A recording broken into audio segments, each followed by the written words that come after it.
दोस्तों नमस्कार। आज हम लोग बात करेंगे पश्चिमी घाट के बारे में। पश्चिमी घाट से बहुत सारे क्वेश्चन पूछे जाते हैं।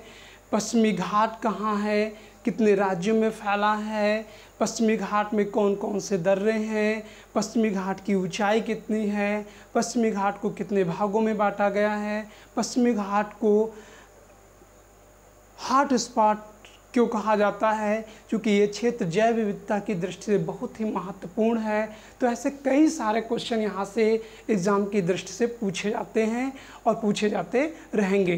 तो इसके बारे में हम आज समझेंगे। क्योंकि पश्चिमी घाट से संबंधित नाम दो और मिलते हैं, पश्चिमी तटवर्ती मैदान है, पश्चिमी तट है। तो इन तीनों में अंतर क्या है, तो इन सारी चीज़ों की जानकारी आज हम करेंगे। तो दोस्तों शुरू करने से पहले मैं बताना चाहता हूँ, मेरी कोई भी क्लास, जितनी भी क्लासेस हैं वो किसी एक टॉपिक पे बनाई जाती हैं और जितनी जानकारी होती है संपूर्ण जानकारी उसमें समाहित की जाती है। इनमें हमने बहुत सारी अलग अलग राइटरों की बुकों का सहारा लिया है, जिसमें NCERT, माजिद हुसैन, खुल्लर जैसे बहुत सारे बुकों का सहारा लिया है। तो इसको आप समझ सकते हैं अच्छे से और अपने दोस्तों के साथ शेयर भी कर सकते हैं। तो आज हम लोग बात करेंगे पश्चिमी घाट के बारे में। जैसे जैसे बताते जाएंगे वैसे वैसे एक्सप्लेन भी करते जाएंगे कि कैसे क्वेश्चन यहाँ पर पूछे जाते हैं। तो देखिएगा, पश्चिमी घाट और पूर्वी घाट दो भाग हैं जो कि प्रायद्वीपीय पठार के भाग माने जाते हैं। क्योंकि जो पूर्व में है उसको पूर्वी घाट कहा जाता है और जो पश्चिम में है उसको पश्चिमी घाट कहते हैं, पश्चिमी घाट या पश्चिमी तट कहते हैं। तो इन सारे बिंदुओं के बारे में हम बात करते हैं। देखिएगा, एक नदी है जिसका नाम है ताप्ती नदी, जो कि हम आगे चल के डिफाइन करेंगे। ताप्ती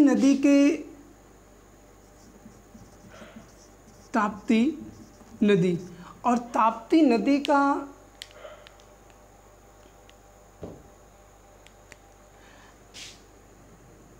जो मुहाना है उसी के दक्षिणी भाग से एक पहाड़ी नुमा आकार है, ऐसे करके, जो गुजरात से चलकर कई राज्यों में होते हुए कन्याकुमारी तक पहुंचती है। और यही पहाड़ी क्या कहलाती है, पश्चिमी घाट कहलाते हैं। तो यहाँ से पहला क्वेश्चन ये पूछा जाता है, पश्चिमी घाट कितने राज्यों में फैला है। तो पश्चिमी घाट जो है सबसे पहले गुजरात आ जाता है, महाराष्ट्र आ जाता है, फिर गोवा आता है, कर्नाटक, केरल और तमिलनाडु। तो ये कई राज्यों में फैला हुआ है। अब हम इसके बारे में बात करते हैं, इसकी लंबाई कितनी है। तो इसकी लंबाई जो है लगभग 1600 किलोमीटर है। और कितने राज्यों में फैली है, गुजरात, महाराष्ट्र, गोवा, कर्नाटक, केरल और तमिलनाडु, यानी 6 राज्यों में ये श्रृंखला क्या है, फैली हुई है। तो दोस्तों ये जो ऊंची श्रृंखला है ये एक क्या है, भ्रंश कगार है। भ्रंश कगार। अब सबसे पहले हम ये समझेंगे भ्रंश कगार ये कैसे बना है। भ्रंश कगार के बारे में समझेंगे तो आप समझ सकते हैं कि जैसे ये माना जाता है कि जब पैंजिया महाद्वीप में भारत शामिल था, अफ्रीका से जुड़ा हुआ था, और जब अफ्रीका और भारत एक ही पठार के भाग थे और जैसे ही उसके बीच में दरार पड़ी तो पठार बीच से टूट के अलग हो गया। और जब अलग हो गया तो बीच में का जो स्थिति बनी वो क्या कहलाई, भ्रंश कगार। आप इस पठार को इस तरीके से भी समझ सकते हैं, जैसे ये पठार है और इस पठार में बीच में क्या हो जाता है, टूट जाता है।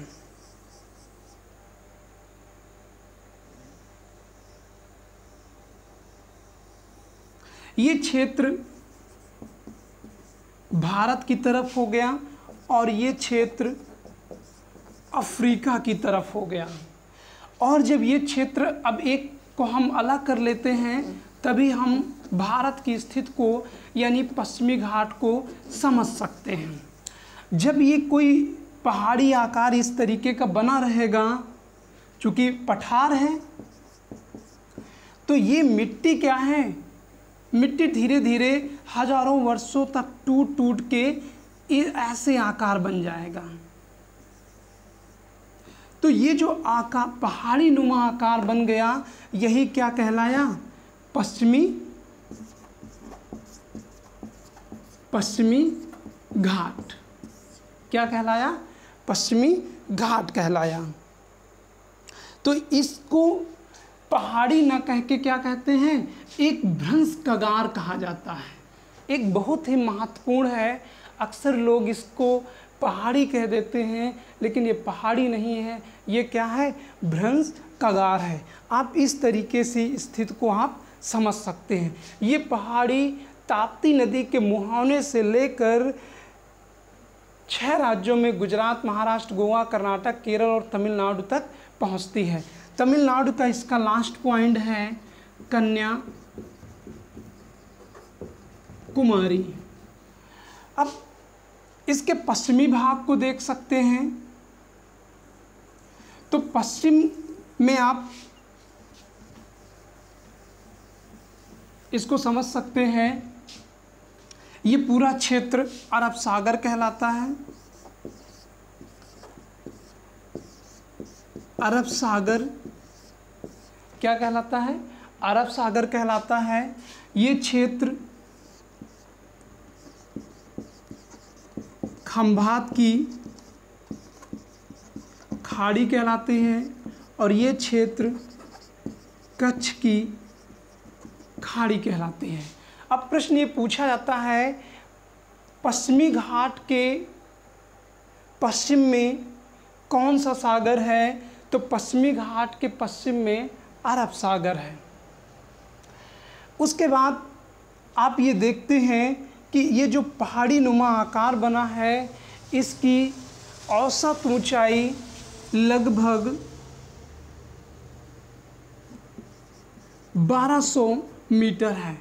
और जैसे जैसे ये पश्चिम की दक्षिण की तरफ जाते हैं, इसकी ऊंचाई क्या है, बढ़ती जाती है। पश्चिमी घाट में 2 दर्रे हैं, जिनमें से एक है भोर घाट का दर्रा। कौन सा दर्रा, भोर घाट का दर्रा। और भोर घाट का दर्रा पूछा जाता है कहाँ पर स्थित है, तो महाराष्ट्र में स्थित है। कहाँ पर स्थित है, तो पश्चिमी घाट में स्थित है। क्योंकि ये पूरी पहाड़ी नुमा आकार है, तो इधर से यानी पश्चिम से पूर्व की तरफ जाने के लिए यहाँ पर दर्रों का सहारा लिया जाता है। तो दर्रे जो है यहाँ पर बहुत ही महत्वपूर्ण हो जाते हैं। तो यहाँ पर भोर घाट दर्रा है और यहीं पर क्या है, सेलसट द्वीप है। और सेलसट द्वीप पर ही क्या बसा हुआ है, मुंबई बसा हुआ है। क्या बसा हुआ है, मुंबई। तो क्वेश्चन ये पूछा जाता है मुंबई किस द्वीप पे बसा है, तो मुंबई सेलसट द्वीप पर बसा हुआ है। तो मुंबई से नागपुर, बीच में ये नागपुर पड़ जाएगा, नागपुर, और ये कोलकाता। कोलकाता। अब आपको पता है कि दोनों बड़े शहर हैं, मुंबई भी और कोलकाता भी, और दोनों के बीच आवागमन का जो मार्ग बनता है वो किस दर्रे से बनता है, भोर घाट दर्रे से। और इससे न केवल सड़क मार्ग है बल्कि रेल मार्ग भी क्या है, ऐसे गुजरता है। ठीक है। तो मुंबई से कलकत्ता जाने के लिए किस दर्रे का सहारा लिया जाता है? भोर घाट का दर्रा। फिर अगला इसी के दक्षिण में अगला दर्रा है, पहला ये थाल घाट है, ये थाल घाट है, और इसी के दक्षिण में है भोर घाट। और भोर घाट से मुंबई, पुणे, बेलगांव और फिर ये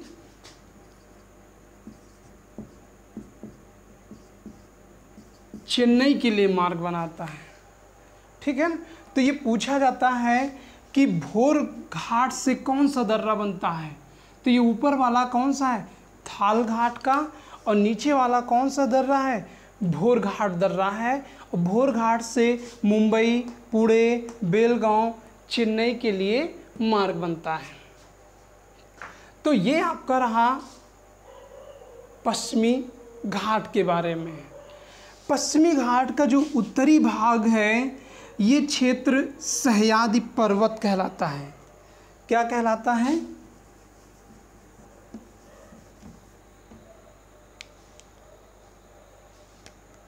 ये क्षेत्र सह्याद्री पर्वत कहलाता है। अब सह्याद्री पर्वत तीन भागों में उत्तरी, दक्षिणी और मध्य सह्याद्री के रूप में जाना जाता है। तो दोस्तों, जो पश्चिमी घाट का दो ढाल देखने को मिलते हैं। पश्चिमी घाट का एक ये ढाल जो इधर की तरफ है, और एक उस तरफ का ढाल जो नहीं आपको दिखता है। ठीक है। जो नहीं दिखता है वो एक तरीके के वृष्टि छाया प्रदेश कहलाता है। तो ये क्षेत्र जो है पश्चिमी घाट का पूर्वी ढाल, ये क्षेत्र क्या है? वृष्टि छाया प्रदेश कहलाता है। ठीक है। अब हम देखते हैं पश्चिमी घाट को तीन भागों में बांटा जाता है। पहला है कोंकण तट, कन्नड़ तट, मालाबार तट। तो कन्नड़ तट कौन सा क्षेत्र हो गया? तो ताप्ती नदी से लेके गोवा तक, गोवा की राजधानी जो पणजी है, मुंबई से लेके ये क्षेत्र, ताप्ती नदी से ये दक्षिण का क्षेत्र, ये क्षेत्र कहलाता है कोंकण तट। क्या कहलाता है? कोंकण तट। और प्राचीन काल में इसी को अपरांत तट कहा जाता है। क्या कहा जाता था? अपरांत तट। और इसकी लंबाई कहाँ से लेकर है? ये लगभग मुंबई, गोवा की राजधानी पणजी से, और पणजी से लेकर मंगलौर पड़ता है। मंगलौर किस राज्य में पड़ेगा? तो ये कर्नाटक में पड़ता है। तो ये क्षेत्र कन्नड़ तट कहलाता है। क्या कहलाता है? कन्नड़ तट कहलाता है। और मंगलौर से लेकर कन्याकुमारी तक मालाबार तट कहलाता है। क्या कहलाता है? मालाबार तट कहलाता है। अब अगला प्रश्न यहाँ पर पूछा जाता है कि मालाबार तट में कौन कौन से राज्य आते हैं? तो मालाबार तट में दो राज्य आते हैं। एक हो गया केरल और दूसरा हो गया तमिलनाडु। तो इस तरीके से पश्चिमी घाट को 3 भागों में बांटा जाता है, कोंकण, कन्नड़ और मालाबार तट।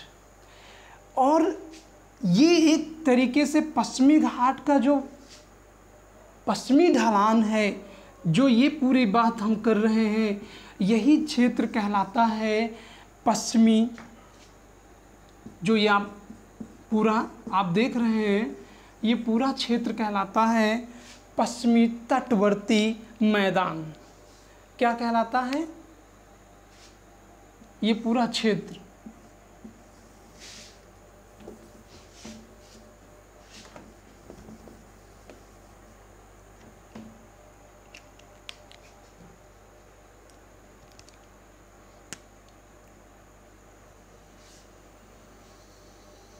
ये क्षेत्र कहलाएगा पश्चिमी तटवर्ती मैदान। अब पश्चिमी तटवर्ती मैदान, प्रश्न बनता है पश्चिमी तटवर्ती मैदान कितने राज्यों में फैला है? तो पश्चिमी तटवर्ती मैदान गुजरात, महाराष्ट्र, गोवा, कर्नाटक, केरल, तमिलनाडु, तो राज्य यही पड़ जाएंगे। तो ये कहाँ से कहाँ तक फैला हुआ है? ये जो आप पूरा ये एरिया देख रहे हैं, अब दरअसल में इस क्षेत्र में बरसात ज़्यादा होती है, क्योंकि जब ये पूरा अरब सागर है, अरब सागर से जब मानसून उठता है और पश्चिम की तरफ जाता है, तो इस 1216 इसकी ऊंचाई लगभग 1200 मीटर मैंने बताया था, और इस पहाड़ी से टकराता है तो पश्चिमी घाट के पश्चिमी ढाल पे क्या कर देती है? भारी वर्षा कर देती है। और चूँकि ये पूरा उष्णकटिबंधीय क्षेत्र है तो वर्षा भी होती है और धूप भी बहुत अधिक होती है। और जहाँ पर ऐसी स्थिति होती है कि वर्षा भी हो, धूप भी अच्छी खासी हो, वहाँ पर जैव विविधता के लिए सबसे महत्वपूर्ण स्थल होता है। वहाँ पर जीव जंतुओं का पनपना यानी पलना पोषना बहुत अधिक हो जाता है। यही कारण है पश्चिमी घाट के पश्चिमी ढलान को क्या कहा जाता है? हॉट स्पॉट कहा जाता है, यानी यहाँ पर बहुत ज़्यादा जैव विविधता है। तो इसके बारे में हम आगे चल के डिफाइन करेंगे चल के कि पश्चिमी घाट की जैव विविधता के बारे में कैसे क्या है। उसके बाद लास्ट पॉइंट आता है पश्चिमी तट। तो यहाँ पर पश्चिमी तटवर्ती मैदान में अच्छी खासी खेती भी होती है। अब आपको मैं बताऊं, मुंबई से लेकर, मुंबई के दक्षिण में एक स्थल है रोहा। कौन सा? रोहा। रोहा से लेकर मंगलौर तक ये क्षेत्र, यहाँ पर एक रेलवे लाइन बिछाई गई है। कहाँ से? रोहा से लेके मंगलौर तक। और यहाँ जो रेलवे लाइन बिछाई गई है, इसी रेलवे लाइन को कोंकण रेलवे कहते हैं। क्या कहते हैं? कोंकण रेलवे। तो कोंकण रेलवे के बारे में आगे चल के हम बात करेंगे, क्योंकि ये बहुत ही महत्वपूर्ण है, यहाँ की टेक्नोलॉजी है। कोंकण रेलवे क्वेश्चन में पूछा जाता है कोंकण रेलवे कितने राज्यों में फैला है? तो कोंकण रेलवे महाराष्ट्र महाराष्ट्र, गोवा और कर्नाटक 3 राज्यों में फैला है। यदि इनका उत्तर से दक्षिण के क्रम में भी पूछा जाए तो महाराष्ट्र, गोवा और कर्नाटक, ये 3 राज्य उत्तर से दक्षिण के क्रम में पूछे जाते हैं। उसके बाद हम बात करते हैं पश्चिमी तट का मैदान। पश्चिमी तट, तो दोस्तों पश्चिमी तट जो है गुजरात के, ये जो 24 डिग्री का यहाँ पर भारत और पाकिस्तान के बीच का जो विवाद है, यहाँ से शुरू होता है। और ये समुद्र का किनारा कच्छ की खाड़ी होते हुए, ये खंभात की खाड़ी होते हुए यहाँ पर कन्याकुमारी तक जाता है। अगर इनके राज्यों का, ये वही क्षेत्र है जो पानी से तट टकराता रहता है और ये क्या कहलाता है, पश्चिमी तट। जैसे आप तालाब और भूमि, यानी जो तालाब का पानी होता है, भूमि का पानी जहाँ पर मिलते हैं, या इकोटोन कहलाता है, वही क्षेत्र क्या कहलाता है, पश्चिमी तट कहलाता है। इसमें क्वेश्चन ये पूछा जाता है इन तीनों में कौन सा इकोटोन का काम करता है, तो इकोटोन क्या कौन सा काम करता है, पश्चिमी तट करता है। अब पश्चिमी तट इकोटोन क्या है, तो वो स्थल होता है जहाँ पर आर्द्र और शुष्क दोनों का मिलन स्थल होता है, वो इकोटोन कहलाता है। इकोटोन के बारे में आगे हम अच्छे से डिफाइन करेंगे, यहाँ पर केवल थोड़ा सा मैंने बता दिया है कि ये समुद्र का किनारा है जहाँ पर समुद्री लहरें टकराती हैं, और ये गुजरात से लेकर महाराष्ट्र, गोवा, कर्नाटक, केरल और तमिलनाडु तक फैली हैं। तो इस तरीके से यहाँ पे जो जितनी भी जानकारी है यहाँ पर पूरे चल जाता है। उसके बाद आप दक्षिण में आ जाइएगा। दक्षिण में भी जब ये पर्वतमालाएं पहुँचती हैं तो यहाँ पर नीलगिरी का पर्वतमाला पहुँच जाती है। क्या नाम है, नीलगिरी का पर्वतमाला। अब आपको पता है कि नीलगिरी पर्वतमाला कितने राज्यों में फैली है, तो नीलगिरी पर्वतमाला, इसको शॉर्ट स्क्रीन ले लें, उसके बाद मैं आप आगे बताऊं। नीलगिरी पर्वतमाला 3 राज्यों में फैली है। कौन कौन से राज्य हैं, जिनमें से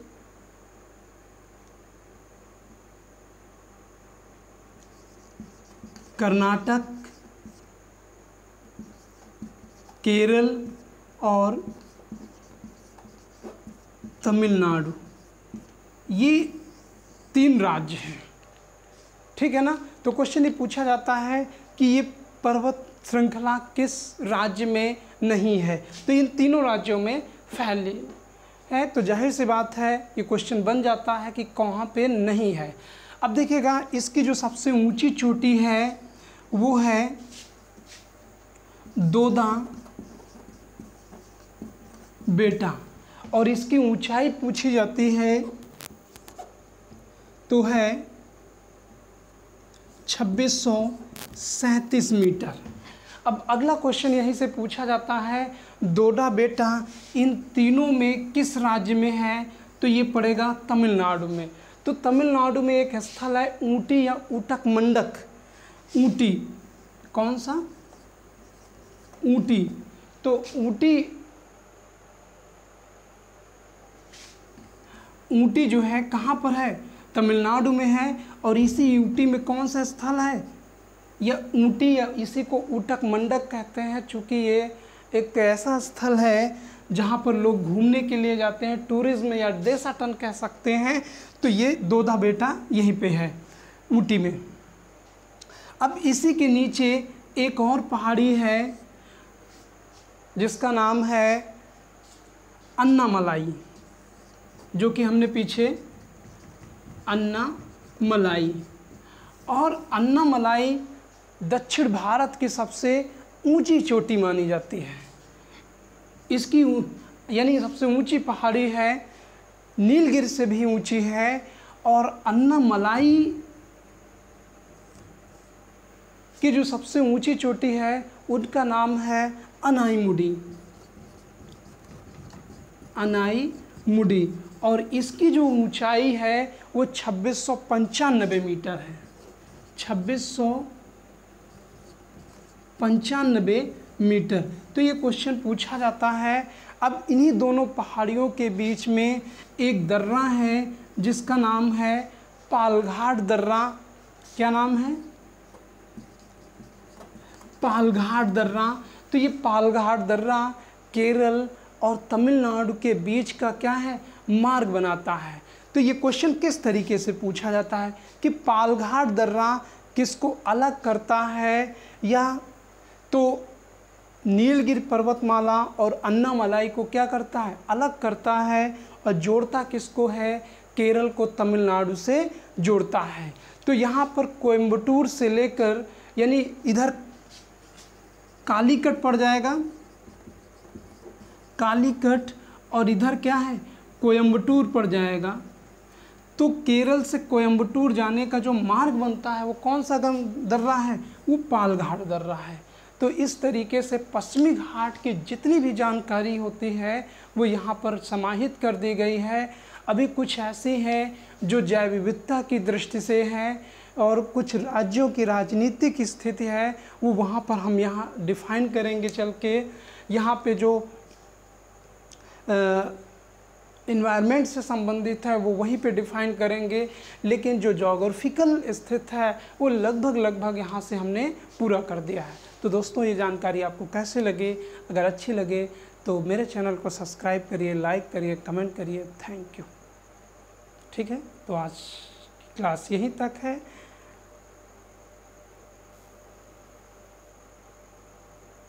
तो ये जानकारी आप लोगों को कैसे लगी ये कमेंट बॉक्स में ज़रूर लिखें।